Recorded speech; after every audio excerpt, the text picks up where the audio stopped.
είναι δυνατόν μια ευρωπαϊκή χώρα να απειλείται από μια χώρα η οποία δεν είναι στην Ευρώπη? Και τι κάνει? Δηλαδή κανονικά μια σοβαρή αξιοπρεπής Ευρώπη δεν θα έπρεπε να μιλάει στην Τουρκία. Θα πει ενοχλεί στην Ελλάδα ή την Κύπρο? Δεν σου μιλάω καθόλου.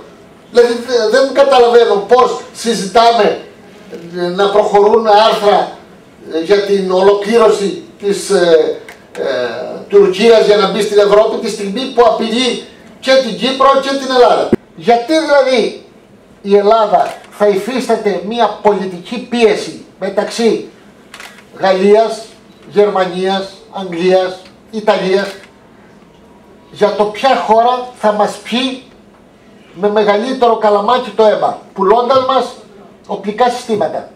Δηλαδή εμείς δεν είμαστε έδαφος ευρωπαϊκό? Γιατί η Ευρώπη δεν έρχεται να πει εγώ εγγυούμαι τα σύνορα της Ελλάδος? Μάλιστα. Κύριο Σολάνα. Τι είπε ο Σολάνα?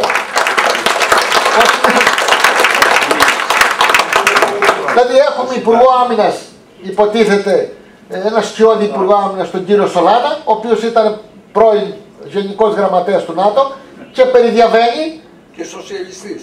Και σοσιαλιστής, αλλά μιλάει περί άλλων.